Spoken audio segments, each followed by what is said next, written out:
Coaching institute की online classes में। जैसा कि आपको पता है कि हमने पिछले वीडियो में प्रकाश संश्लेषण चैप्टर के बारे में हम लोग पूरी जानकारी ली, उसको पूरा कंप्लीट किया। वैसे आज के वीडियो में हम आपके लिए नया चैप्टर लेकर आए हैं बायोलॉजी का, जिसका नाम है श्वसन या रेस्पिरेशन। अब जैसा हमने प्रकाश संश्लेषण क्रिया पढ़ी थी पौधों में, वैसे हम पौधों की श्वसन क्रिया के बारे में हम पढ़ेंगे। एक बात आप लोगों को बता दूं कि प्रकाश संश्लेषण की क्रिया में पौधों ने भोजन का निर्माण किया था, भोज्य पदार्थों का निर्माण किया था। उसमें सरल कार्बनिक पदार्थ आपस में मिलकर जटिल कार्बनिक पदार्थों का निर्माण हो रहा था। उसी प्रकार श्वसन जो क्रिया है वो ऐसा समझ लो कि भोजन को पचाने की क्रिया है। इस क्रिया में भोज्य पदार्थों का ऑक्सीकरण होता है और ऊर्जा की क्या होती है, प्राप्ति होती है। तो चलो देखते हैं। तो आज का हमारा चैप्टर कौन सा है, श्वसन या रेस्पिरेशन। जैसे कि प्रकाश संश्लेषण था, वहां सरल कार्बनिक पदार्थ मिलकर जटिल कार्बनिक पदार्थ बनाते हैं। यहां उल्टा होगा। यहां पर पहले तो देखो कि ये एक ऑक्सीकरण की क्रिया है। कौन सी क्रिया है, ऑक्सीकरण क्रिया है। इस क्रिया में जटिल कार्बनिक पदार्थ को सरल कार्बनिक पदार्थों में तोड़ा जाता है। ये वाली बात आपको मेन याद रखनी है श्वसन के अंदर। नॉर्मल डेफिनेशन में आप लिख सकते हो कि श्वसन एक ऐसी क्रिया है, श्वसन एक ऑक्सीकरण क्रिया है जिसमें जटिल कार्बनिक पदार्थों का सरल कार्बनिक पदार्थों में विघटन होता है या तोड़ा जाता है, ठीक है। और इन कार्बनिक पदार्थों का एक तरीके से ऐसा बोलो कि कार्बनिक पदार्थों का ऑक्सीकरण होता है, जिसमें कार्बनिक पदार्थों में निहित जो ऊर्जा है उसका हम लोग क्या करते हैं, उपयोग करते हैं। और उससे जो ऊर्जा मुक्त होती है ना, उस ऊर्जा को हम एटीपी के रूप में क्या कर लेते हैं, संचित कर लेते हैं। याद रखना ये बात कि एटीपी ऊर्जा को कोशिकाएं एटीपी के रूप में क्या रखती है, संचित रखती है। एक एटीपी के अंदर 7.6 किलो कैलोरी की क्या मिलती है, हम लोगों को ऊर्जा प्राप्त होती है। और इसी प्रकार एटीपी को हम क्या कहते हैं, ऊर्जा मुद्रा भी कहते हैं। तो ये श्वसन के बारे में थोड़ा सा क्या हो गया, बेसिक डिटेल हो गया कि यह एक ऑक्सीकरण क्रिया है। जटिल कार्बनिक पदार्थों को सरल कार्बनिक पदार्थों में इस क्रिया में हम लोग तोड़ते हैं, और जब उन्हें मुक्त करते हैं, हम जब उन्हें ब्रेक करते हैं, उनका ऑक्सीकरण होता है, तब उनसे क्या निकलती है, ऊर्जा मुक्त होती है। और उस ऊर्जा को हम एटीपी के रूप में क्या रखते हैं, संचित रखते हैं। ऐसे हम लोगों को एक और इंपॉर्टेंट पॉइंट मिलता है कि एक एटीपी के अंदर 7.6 किलो कैलोरी क्या मिलती है, ऊर्जा मिलती है। और एटीपी को हम क्या कहते हैं, ऊर्जा मुद्रा कहते हैं। तो यहां तक की बात हमारी क्लियर हो गई। अब अगला जो टॉपिक हमारा आता है वो है श्वसन की क्रिया कारक। मतलब असल में श्वसन क्रिया के अंदर किसके ऊपर कार्य होता है, किसका ऑक्सीकरण होता है, उन्हीं को हम श्वसन की क्रिया कारक कहते हैं। मतलब वे पदार्थ जिनका क्या हो रहा हो, ऑक्सीकरण होता हो, और जिनसे क्या प्राप्त होती है, ऊर्जा प्राप्त होती है, उन्हीं को हम क्या बोलते हैं, श्वसन के क्रियाकारक बोलते हैं। तो देखो वो क्रियाकारक कौन कौन है, 3 है वो क्रियाकारक। एक तो है कार्बोहाइड्रेट, एक है वसा, और एक क्या है, प्रोटीन। इन तीनों का क्या होता है, ऑक्सीकरण होता है, जिनसे क्या प्राप्त होती है, ऊर्जा प्राप्त होती है। तो याद रखना है सबसे मुख्य कारक कौन होता है, सबसे मुख्य कारक होता है कार्बोहाइड्रेट। इसका सर्वाधिक प्रयोग होता है, और इसमें भी सबसे ज्यादा प्रयोग किसका होता है, ग्लूकोज का होता है। कार्बोहाइड्रेट में सबसे ज्यादा प्रयोग किसका होता है, ग्लूकोज का होता है, जो कि क्या है, मोनोसेकेराइड है। क्लियर हो गया। अब क्या होता है कि जब ग्लूकोज का 1 ग्राम ऑक्सीकरण होता है तो उससे कितनी ऊर्जा प्राप्त होती है, 4.4 किलो कैलोरी ऊर्जा प्राप्त होती है। जनरल बात है, आपको कार्बोहाइड्रेट के बारे में याद रखनी है। कैसे कि श्वसन क्रिया में जटिल कार्बनिक पदार्थों का ऑक्सीकरण होता है, तो वैसे किन किन कारकों का ऑक्सीकरण होता है जिनसे ऊर्जा प्राप्त होती है। तो हमने कहा मान लो कि कार्बोहाइड्रेट का ऑक्सीकरण होता है, तो कार्बोहाइड्रेट का ऑक्सीकरण सर्वाधिक होता है, और इसी का प्रयोग सबसे ज्यादा होता है। और इसमें भी सबसे मुख्य कौन है, ग्लूकोज का। पता ही है, प्रकाश संश्लेषण में ग्लूकोज बनाई थी हमने। तो ग्लूकोज का जब ऑक्सीकरण होता है तो उसमें एक बात इंपॉर्टेंट है, वो याद रखनी है। अगर 1 ग्राम ग्लूकोज का ऑक्सीकरण हो रहा हो तो 4.4 किलो कैलोरी ऊर्जा प्राप्त होती है। उसी प्रकार वसा के बारे में हम लोग बात करें तो वसा क्या है, वसा ऊर्जा का एक संग्रहित रूप है। वसा जो होती है वो ऊर्जा का क्या है, एक संग्रहित रूप है। और याद रखना, जब कार्बोहाइड्रेट खत्म हो जाती है, जब कार्बोहाइड्रेट पूर्ण रूप से इसका ऑक्सीकरण हो चुका होता है, तब जरूरत किसकी पड़ती है, वसा की पड़ती है। तब वसा का ऑक्सीकरण होना क्या होता है, स्टार्ट होता है। अगर वसा 1 ग्राम ऑक्सीकृत होती है, वसा 1 ग्राम ऑक्सीकृत होती है, तो 9.8 किलो कैलोरी ऊर्जा क्या होती है, प्राप्त होती है। ये मोस्ट पॉइंट है जो आप लोगों को याद रखना है। 1 ग्राम वसा के ऑक्सीकरण से 9.8 किलो कैलोरी ऊर्जा प्राप्त होती है। वैसे अगला कौन आता है, प्रोटीन।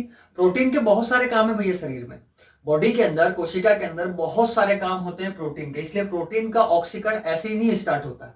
जब पूर्ण रूप से कार्बोहाइड्रेट और वसा पूर्ण रूप से समाप्त हो जाए, तब कहीं जाकर प्रोटीन का ऑक्सीकरण होता है और प्रोटीन के ऑक्सीकरण में 1 ग्राम प्रोटीन ऑक्सीकरण से 4.8 किलो कैलोरी ऊर्जा प्राप्त होती है। बेसिकली कार्बोहाइड्रेट और वसा का ही ऑक्सीकरण होता है। इसमें भी सर्वाधिक किसका होता है? कार्बोहाइड्रेट का होता है। प्रोटीन का तो रेयर केस में होता है, क्योंकि प्रोटीन के और भी बहुत सारे काम होते हैं।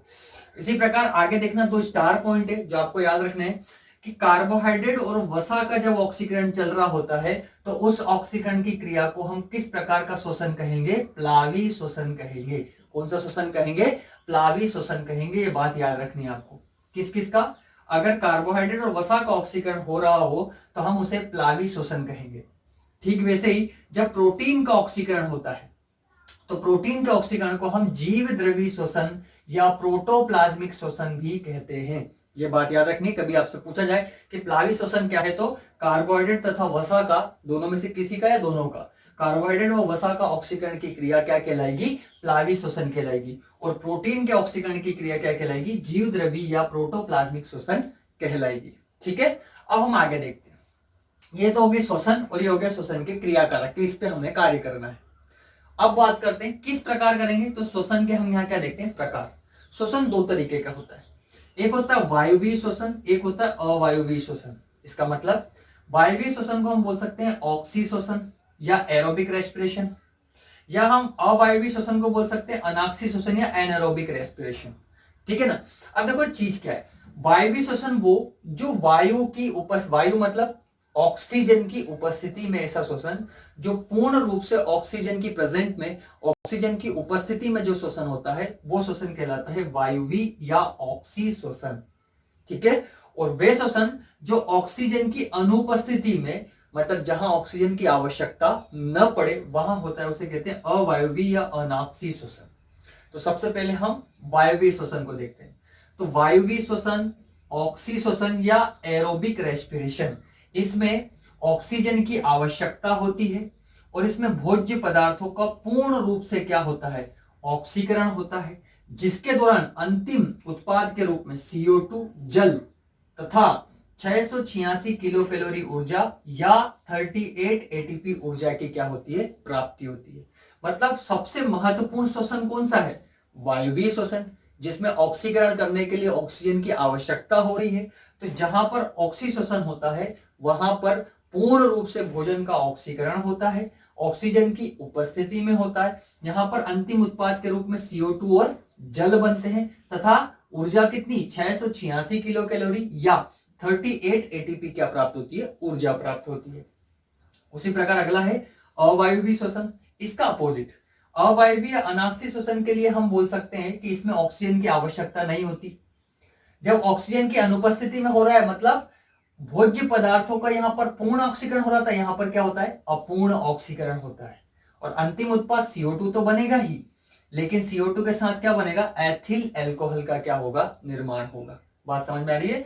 अनाक्सी शोषण में या वायवीय शोषण में O2 की अनुपस्थिति में होता है तथा भोज्य पदार्थों का अपूर्ण ऑक्सीकरण होता है और अंतिम उत्पाद के रूप में CO2 तथा एथिल अल्कोहल का क्या होता है? निर्माण।